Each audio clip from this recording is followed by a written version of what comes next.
సదా నిన్నే స్మరించి స్మరించి నీలో ఐక్యమయ్యే వరమీ.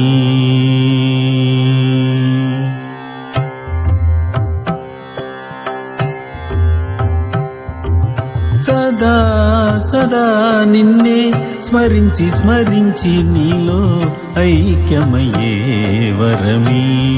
రమణ సదా సదా నిన్నే స్మరించి స్మరించి నీలో ఐక్యమయ్యే వరమీ. సదా చలించి అలసే మనసులలో, సదా చలించి అలసే మనసులలో సదా శివాని నిన్ను ఓ క్షణము కూడా మరువకుండా సదా సదా నిన్నే స్మరించి స్మరించి నీలో ఐక్యమయ్యే వరమీ. రమణ సదా సదా.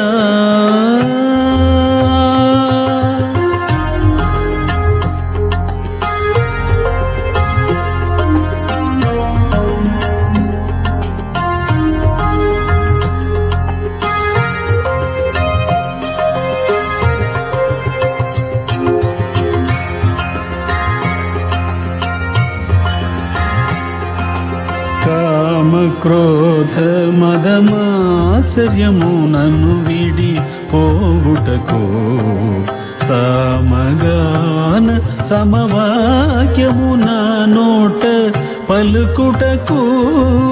కామ క్రోధ మదమాత్సర్యము నన్ను విడి పోవుటకు, సమగాన సమవాక్యము నా నోట పలుకుటకు.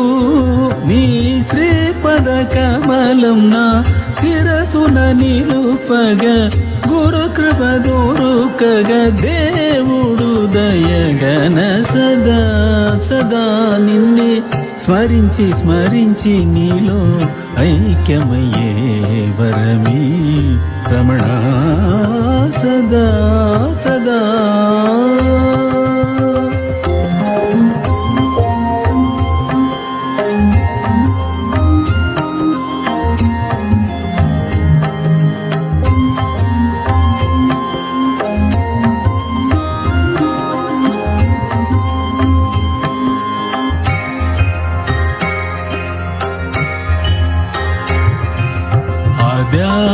ఇదాని తిరిగేది ఎన్ని కోవెలలో, ఇదాని జపించేది ఎన్ని మంత్రములో.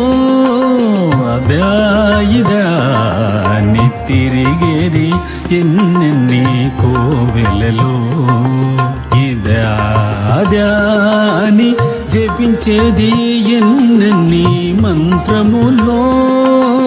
కడలిని అలవోలే అలలోని నురగల్లే, కడలిని అలవోలే అలలోని నురగల్లే. అలసి అలసి మది సోలసి సోలసి, గుండె క్రూసించి క్రూసించి తపించే.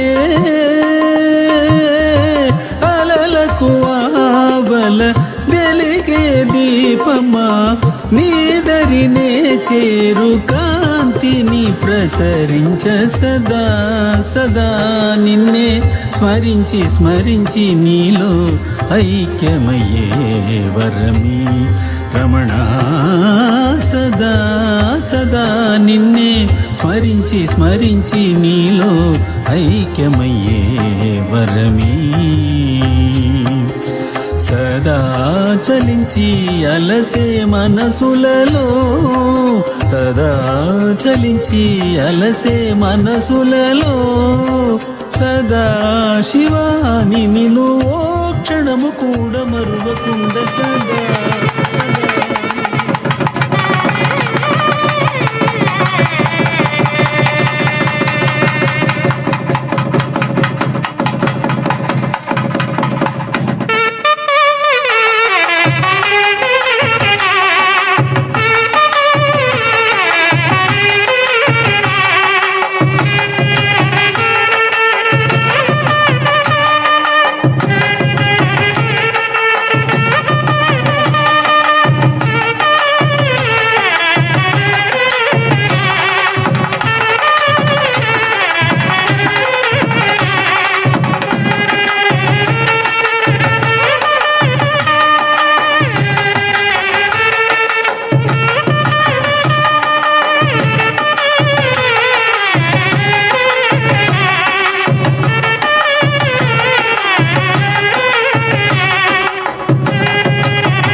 అనేటువంటి ఆకారంలో ఉన్నప్పుడు ఆయన నిర్గుణ బ్రహ్మ కనిపించడు.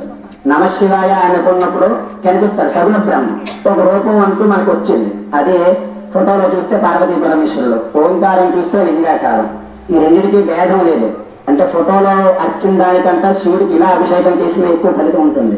ఒక రూపం ఉన్నది కనబడుతున్నాడు ఒక రాయి, అందులో ఏమైనా రూపం కనబడుతున్నాడంటే కనబడదు. అందుకనే ఆయనకి అరూపరూపి అనేటువంటి పేరు.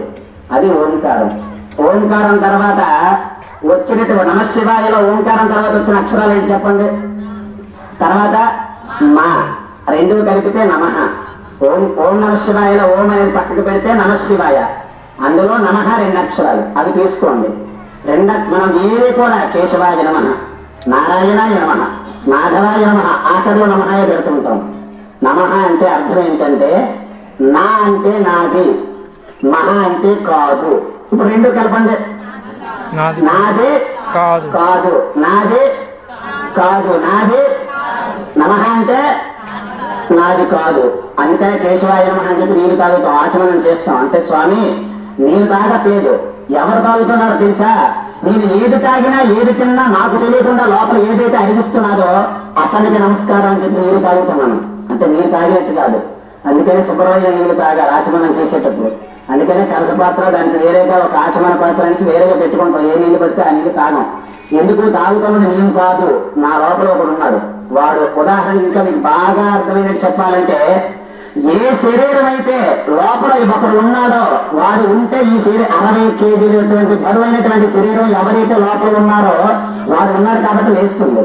వాడు బయటకు వెళ్ళిపోతే దీన్ని నలుగురు ఎత్తాలి. అర్థమైందా?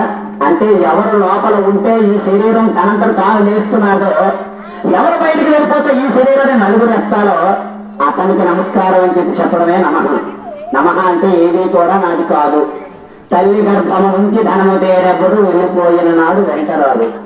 తల్లి గర్భం నుంచి ఎవరు ఏది పట్టుకుని రారు. కావాలంటే అడగండి మీ తల్లిని, ఏమైనా పట్టుకుని వచ్చానా అమ్మా అని చెప్పి. వెళ్ళిపోయిన నాడు వెంటరాడు. కావాలంటే చిక్కులో ₹1 పెట్టండి. ఎవరైనా మరణించినప్పుడు వాడు 8వ రోజు 9వ రోజు అస్థికలు తీసుకెళ్ళడానికి వెళ్తాడు. అప్పుడు మీరు వెళ్ళండి, ₹1 అక్కడే ఉంటుంది వాడు పట్టుకునేళ్ళు. విత్తమార్జన చేసి విర్రవేగుట కానీ కూడబెట్టిన సొమ్ము కురవలేదు. ఎంత మనం కూడబెట్టినా ఆ సొమ్ము వాడైతే కురవలేదు. అర్థమైందా? లక్షాధికారైన లాభమన్నమ గాని మెరుగు బంగారమ్మ మింగబోడు. ఎంత లక్షాధికారైనా వాడు ఉప్పేసుకుని అన్నం తింటాడు తప్ప నేను సంపాదించిన వజ్రవైడూర్యాలు తీసుకుంటా తింటాను. అర్థమైందా? ఏదైనా దాచి దాన ధర్మం లేక దొరలకిత్తురో దొంగల కవును. ఇప్పుడు వాస్తవ ప్రకారంగా అయితే ఎంత దాచినా అది దొంగల పాలు అయిపోతుంది. లేకపోతే సిబిఐ వాళ్ళు వస్తారు. దొరలంటే వాళ్ళే ఇప్పుడు. అర్థమైందా? భూషణ వికాస శ్రీ ధర్మపుర నివాస దుష్ట సంహార నరసింహ దురిత దూర అంటారు శేషప్పగడి గారు. ఏది కూడా మనం పట్టుకెళ్ళాం. హస్థిరం జీవనం లోకే హస్థిరం యవ్వనం ధనం హస్థిరం భారపుత్రాచ ధర్మకీర్తి ద్వయం స్థిర. ఏది స్థిరం కాదు. పుట్టినప్పుడు పట్టుకొని కొట్టలేదు, పోయేటప్పుడు పట్టుకొని పోము.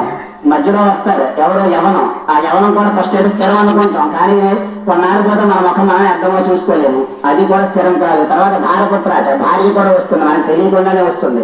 అయితే ముందు ఆవిడ వెళ్ళిపోవచ్చు, తర్వాత లేకపోతే మనం వెళ్ళిపోతాం. అది కూడా స్థిరం కాదు. తర్వాత పుత్రాచ పిల్లలు కూడా వస్తారు. ఆ పిల్లలు ఎంతవరకు వస్తారో తెలుసా? 10 వరకు వస్తారు. ఎంత వేరే నిప్పు పెట్టేస్తే వెళ్ళిపోదామని చూస్తారు. వెళ్ళిపోయిన దగ్గర నుంచి 11వ రోజు వాడికి ఏమి ఇష్టమో కూరలు అని చెప్పి వాడు చూస్తాడు.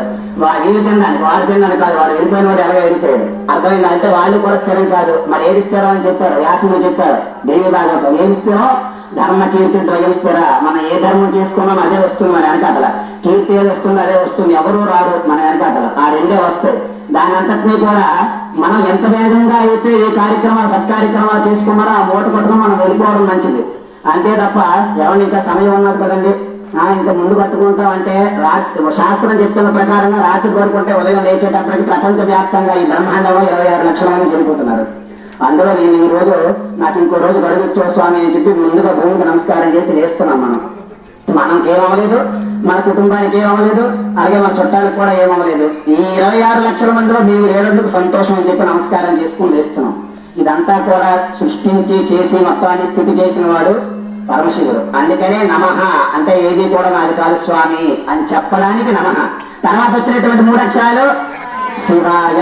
అంటే ఎవరి చేత పడుతున్నది? ఇది శివుడి చేత. నేను ఎంతసేపు మాట్లాడుతున్నా, మీరు ఎంతసేపు వింటున్నా, లోపలికి గాలి ఎలా వస్తున్నది, బయటికి ఎలా వదులుతున్నదో కూడా మనకు తెలియదు.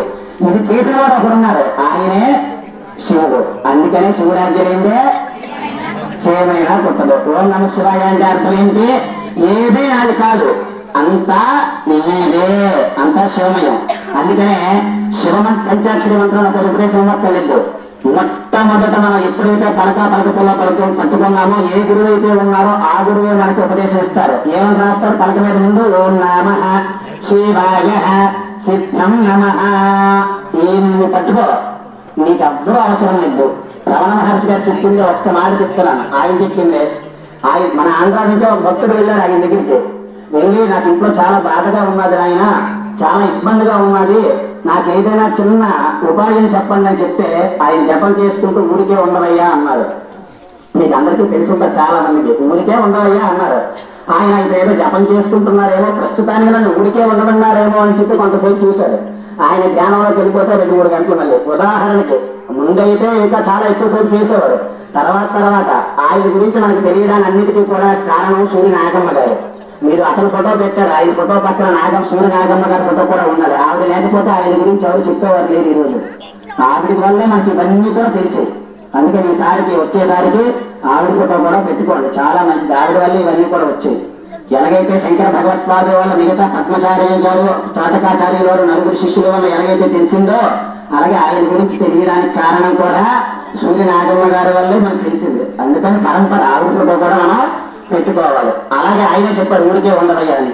కొంతసేపు కూర్చున్నాడు, మళ్ళీ ఆయన తెలుగు వచ్చింది, స్వామి ఎక్కడి నుంచో వచ్చాను, ట్రైన్ అయిపోతుంది, నాకు ఏదో కొంచెం చెప్పండి ఊరికే ఉండవయ్యా అనేసి మళ్ళీ ఆయన జపంలోకి వెళ్ళిపోయారు. ఈ లోపల ఆవిడ వచ్చారు నాగమ్మ గారు. వచ్చి ఏమయ్యా ఏం జరుగుతున్నారు అనేసి అంటే, ఇంతకు ముందు నుంచి కూర్చున్నానండి ఇక్కడ, ఇప్పుడేమో ఊరికే ఉండమంటారు, జపం చేసుకుంటారు, నాకేం తోచట్లేదు అనేసి అంటే స్వామి వారు ఒకసారి పిలిపించి ఇతను ఏదో అడుగుతున్నారంటే చెప్పాను కదా ఊరికే ఉండమని చెప్పాను కదా. ఆయన చెప్పారు కదా నేను ఊరికే ఉండమన్నారు అంటే దానికి అర్థం కాలేదు. అప్పుడు నాగమ్మ గారు చెప్తారు, ఊరికే ఉండవయ్యా, ఊరిలో వెళ్ళి తిరుక్కుంటే నీకు మనశ్శాంతి ఉండదు, ఊరికే ఉండు, ప్రశాంతంగా నువ్వు ఇంటికెళ్ళి ఊరికే ఉండు, నీకు ప్రశాంతత ఎల్లప్పుడూ ఉంటుంది. ఊర్లో అన్ని తెలుసుకున్నావు అనుకో అశాంతి తప్ప ప్రశాంతి ఉండదు అని చెప్తారు. చాలా బాగా సార్లు ఇచ్చారని చెప్పి నమస్కారం చేసుకుని వెళ్ళిపోతారు. సింపుల్ గా తేల్చేస్తారు ఆయన ఏదైనా, కానీ ఎంతో అర్థం ఉంటుంది. ఇంకో అర్థం వెళ్ళారు, ఆయన తంతాన్ని చూసుకో అన్నారు. తంతాన్ని చూసుకో అంటే ఆయన ఇదేంటి స్వామీజీ మహర్షి తంతానంటున్నారు అని చెప్తారు. దానికి కూడా ఒక అర్థం ఉంది. తంతానంటే తను తాను చూసుకో, నేను నువ్వు చూసుకుంటే చాలు, అంతా బాగుంటాం. కానీ మనం వేరే వాళ్ళ గురించి ఆలోచించి వేరేవన్నీ కూడా మనసులో పెట్టేసుకున్నాం అనుకోండి, ఏది ఉండదు. దీనికి అతనే నిదర్శనం. అందుకని ఆయన్ని పట్టుకుంటే చాలు. మీరు ఆయన పట్టుకున్నారు కాబట్టి కార్యక్రమం అంతా కూడా చాలా బాగా జరుగుతుంది. అందుకని ఇక స్వామివారి దగ్గరికి వచ్చేసరికి మీ 5 పక్కల 5 ముఖాలకు నమస్కారం చేశారు. అందరూ మగవాడు. ఈ 5 పక్కల కూడా పువ్వులు పెట్టాం. స్వామివారు అరూప రూపం, ఎన్నో రూపాలు ఉన్నాయి. అన్ని రూపాలు ఉన్న ప్రథమైనటువంటి రూపం నేపాల్ అయితే కనిపిస్తుంది. పశుపతినాథని చెప్పి 5 ముఖాలు ఉంటాయి. అందుకని లింగాకారం పెట్టుకున్నప్పుడు 5 పక్కల 9 కూర్చొని చేసేసుకోవచ్చు, పైనుంచి ఒక నీళ్ళు పోసేయవచ్చు. ఈ లింగాకారాన్ని మాత్రమే అర్హత. వేరే విగ్రహారాలలో వెనక నుంచి చేయలేరు, ముందు నుంచి చేస్తారు అంతే తప్ప ఈ లింగాకారానికి మాత్రమే పైనుంచి నీళ్లు పోసేసుకోవచ్చు, అటు నుంచి పోసుకోవచ్చు, ఇటు నుంచి పోసుకోవచ్చు, వెనక నుంచి పోసుకోవచ్చు, ముందు నుంచి పోసుకోవచ్చు. మొత్తం 5 పక్కల చేయొచ్చు. స్వామి వారికి 5 ముఖాలు. ఇప్పుడు అదే ధ్యాన శ్లోకంలో మనకి చెప్పడం జరిగింది. ఫస్ట్ ముఖం సంవర్తాగ్ని తటి ప్రదీప్త గణక స్పర్శేజోమయము గంభీరధ్వని కామవేద జనకం తామ్రాదరం సుందరం. స్వామివారి తూర్పు ముఖం ఎలా ఉన్నది అంటే సంవర్తాగ్ని అంటే విపరీతమైనటువంటి అగ్ని. అలాంటి అగ్నిలో కనక స్పర్శేజోమయము, కనకము అంటే బంగారం. బంగారాన్ని అలాంటి అగ్నిలో కరిగిస్తే మన 2 కళ్ళతో చూడలేము. అది ఎంత కాంతివంతంగా అయితే ఉంటుందో స్వామివారు కూడా అంత కాంతివంతంగా ఉన్నారంట. అలాంటి ముఖానికి నమస్కారం అని చెప్పి మన తూర్పు ముఖానికి నమస్కారం చేయడం జరిగింది. ఇంకా 2వ ముఖానికి వచ్చేసరికి దక్షిణ ముఖం. ఈ దక్షిణ ముఖంలో స్వామివారు ఎలా ఉన్నారు అంటే కాళభ్రమరాంజన ద్యుతినిభం వ్యావృత్త బింగేక్షణం కరుణోద్భాసిత భోగిమస్తకమని క్రోద్గీర్ణ దౌష్ట్రాంకురం.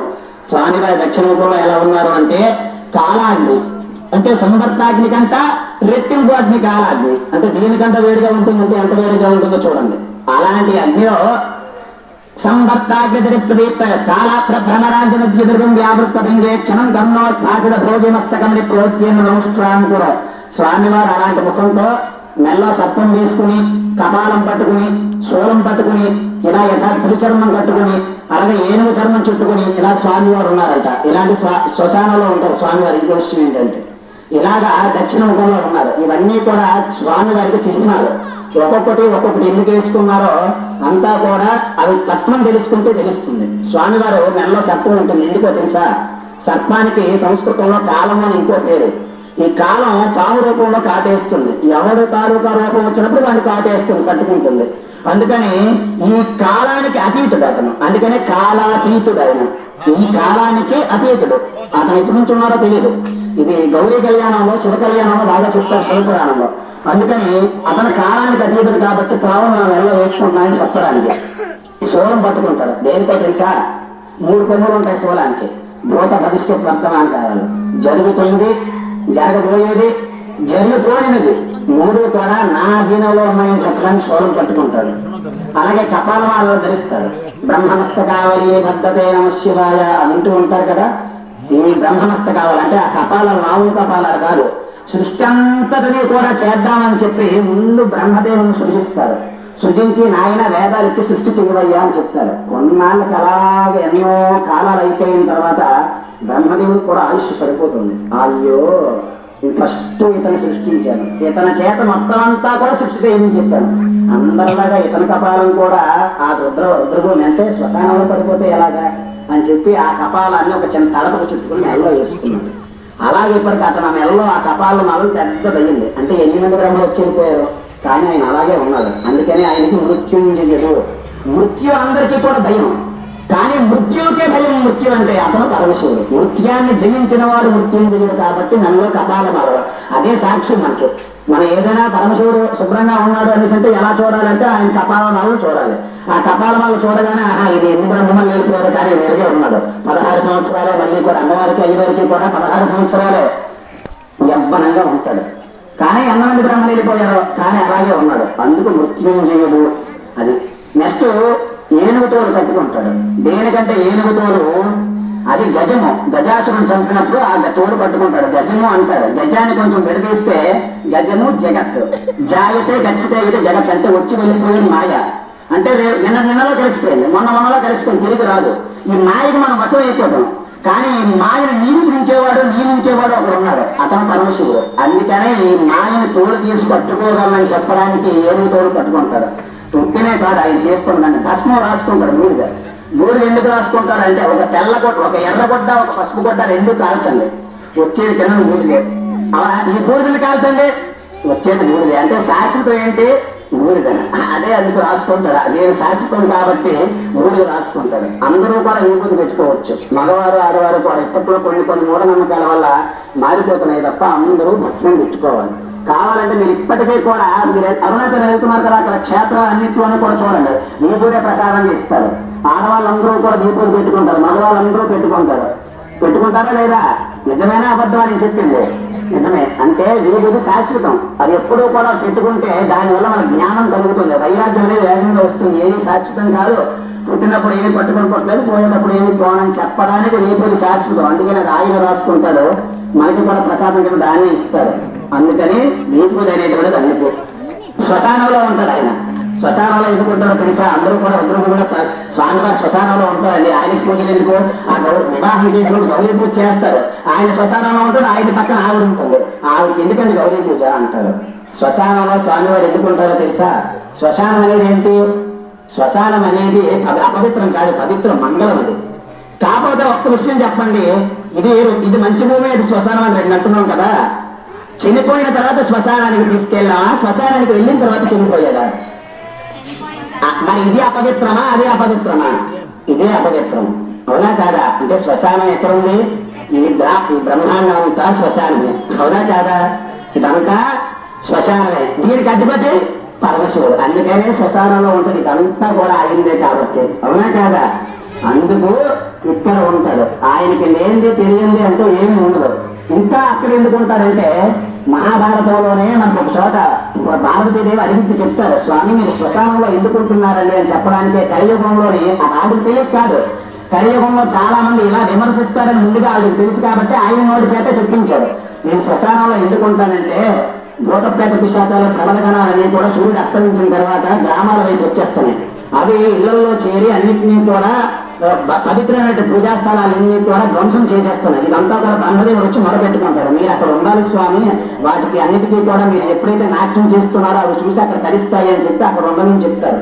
అందుకు ఆయన శ్మశానంలో ఉంటాడు. ఎందుకంటే ఉన్నాయా లేవో అనడానికి కూడా కారణం మనం ఉత్తిష్టంతో భూత విశాఖ అంటూ ఉన్నాం కదా, నేను చెప్పుకున్నాం. ఏమీ లేకపోతే ఎందుకంటాం, ఆ ముక్క ఉన్నాయి కానీ మన కంటికి కనిపించవు, బయట కంటికి కనిపిస్తూ ఉంటాయి, చాలా మంది ఋషీశ్వరులకు కనిపిస్తూ ఉంటాయి, అవన్నీ అక్కడ ఉంటాయి. అందుకని వాటన్నిటికీ కూడా శివుడు నాట్యం చేస్తూ ఉంటాడు కాబట్టి అవన్నీ కూడా ఆనందంగా అక్కడ కూర్చుని ఉంటాయి ఎల్లప్పుడూ కూడా, అది ఇక్కడికి రాకుండా. ఎందుకంటే మరి అక్కడ ఉండాలి అంటే జగవత్కరం ఉందే పార్వతీ పరమేశ్వరుడు, తల్లికైనా తండ్రికైనా. ఉదాహరణకి చెప్పాలి అంటే నాకు ఇద్దరు కొడుకులు ఉన్నారు అనుకోండి, ఒకరు దొంగ ఒకరు పోలీసు అనుకోండి, ఇద్దరిని ఒకలాగే ఆరాధిస్తాను. అమ్మ వాళ్ళ దొంగ వీరు పోలీసు అని చెప్పి వేరు పెట్టను కదా.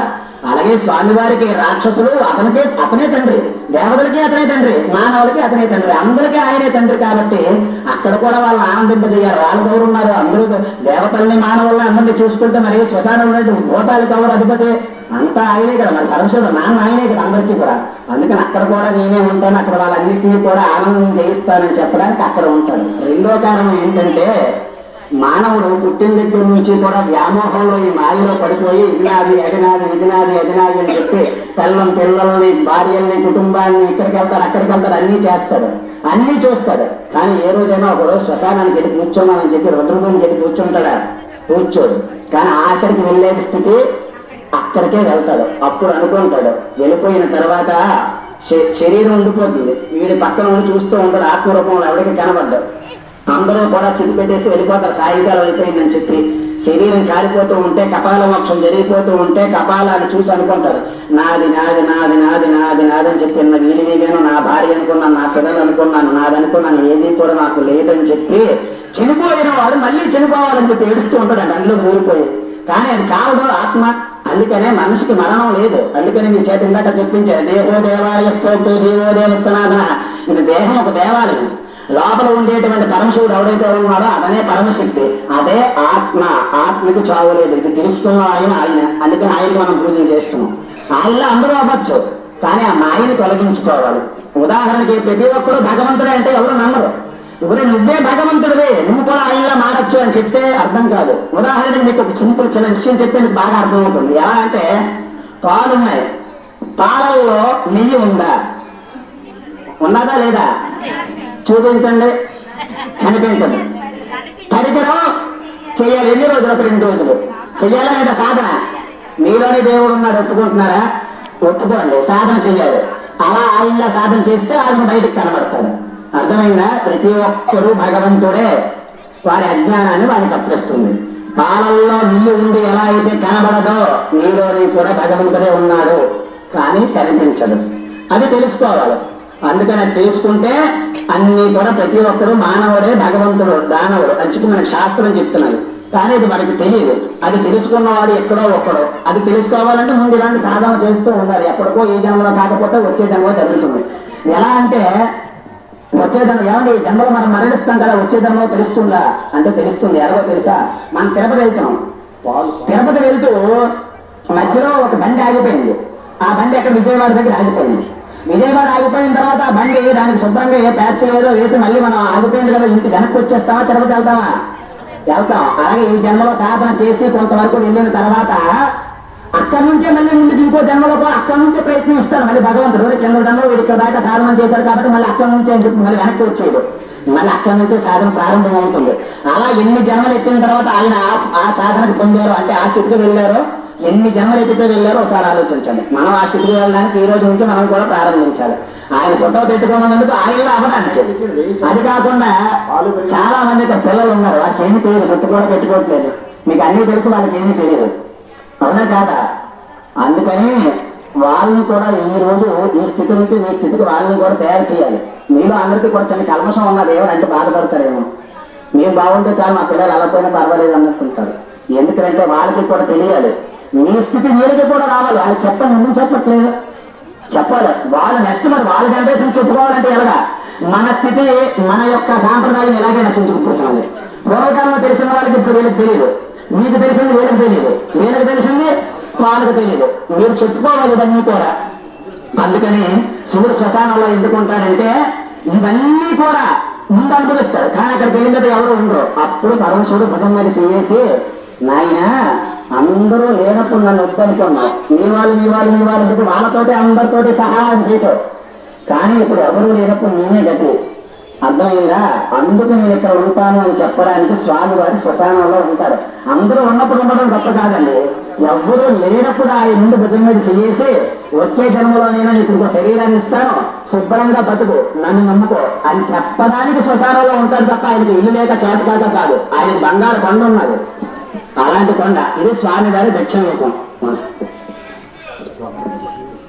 ఎన్నో ఉన్నాయని గురించి చెప్పుకుంటే ఒక్క 5 నిమిషాలు 5 నిమిషాలు స్టార్ట్ మనం చేసే ప్రతి భాగం కూడా మన శరీరాన్ని అంటు పెట్టుకుని ఉంటుంది.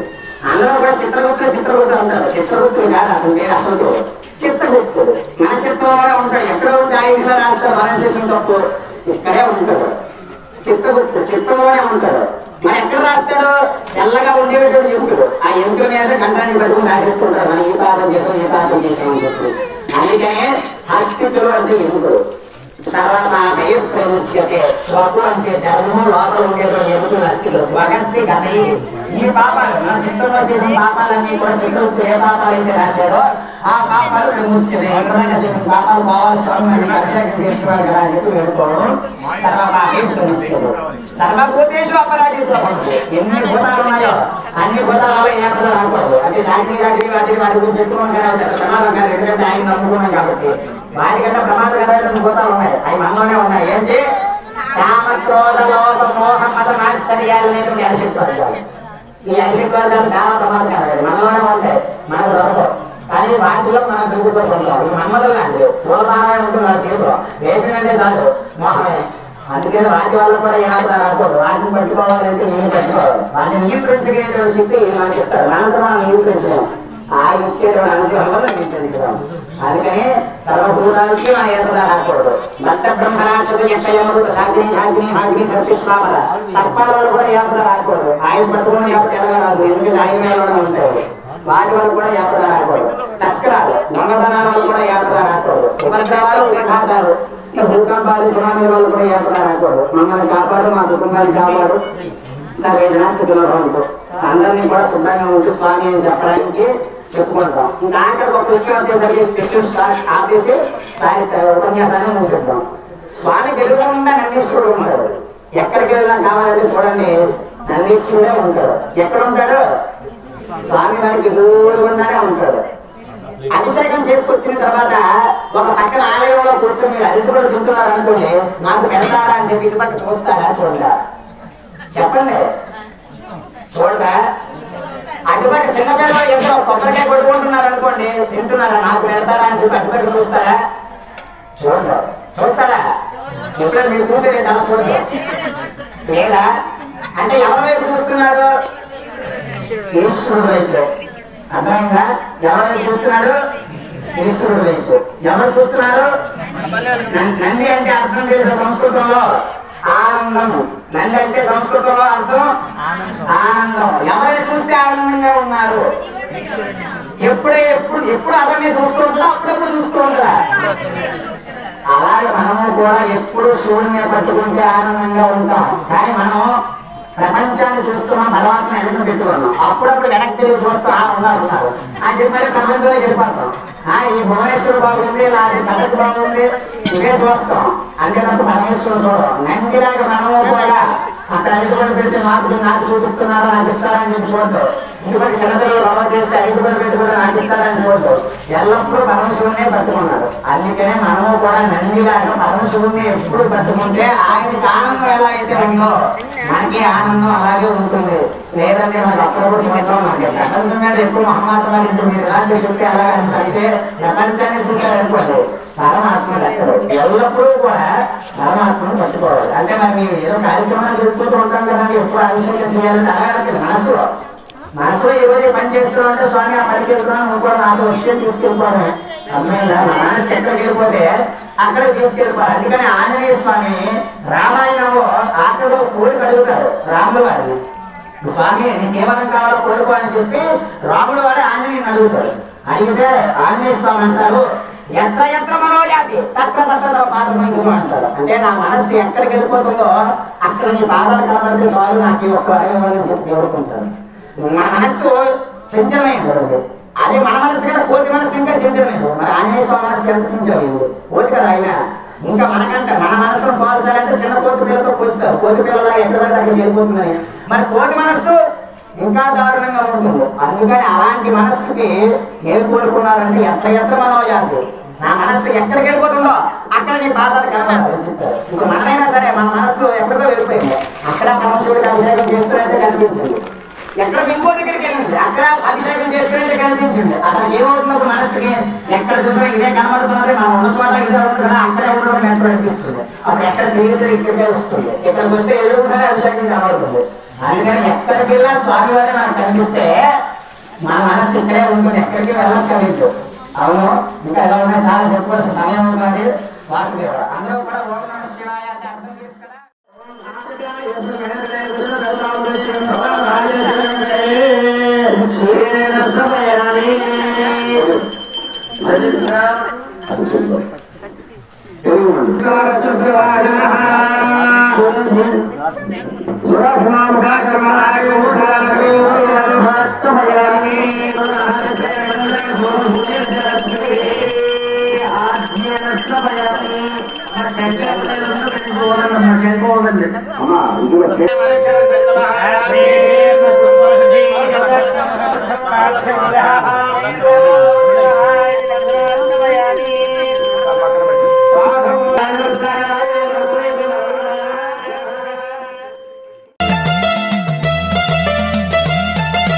ఓం నమః శివాయ, ఓం నమః శివాయ, ఓం నమః శివాయ, ఓం నమః శివాయ. విశ్వకారణం విష్ణు ప్రేరణం నమామి విశ్వేశం, జగన్నాయకం జగత్కారకం నమామి విశ్వేశం. ఓం నమః శివాయ, ఓం నమః శివాయ. దేవసన్నుతం మౌని పూజితం నమామి అరుణేశం, వేదవందితం మహావిగ్రహం నమామి అరుణేశం.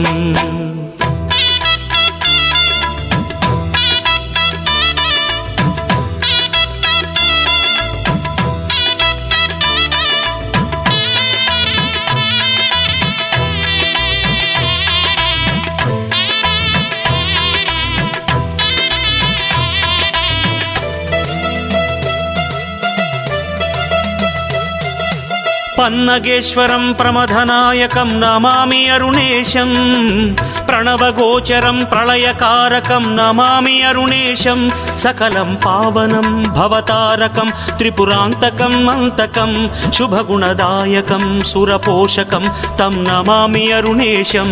హర హర ఓం ఓం ఓం ఓం భుజగభూషణం భువనపాలనం నమామి సర్వేశం. సుగుణసేవితం సూర్యశోభితం నమామి సర్వేశం.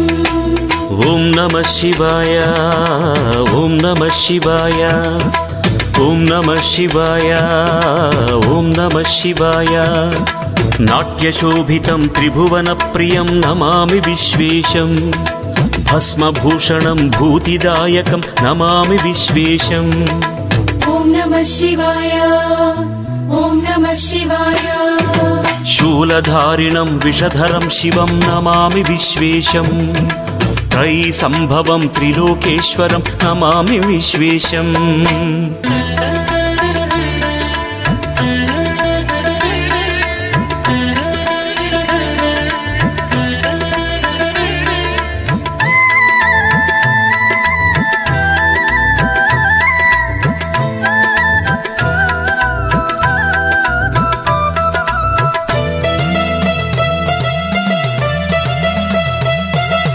చంద్రశేఖరం ఇంద్రపూజితం నమామి అరుణేశం, శర్వమనంతం శంకరం శుభం నమామి అరుణేశం.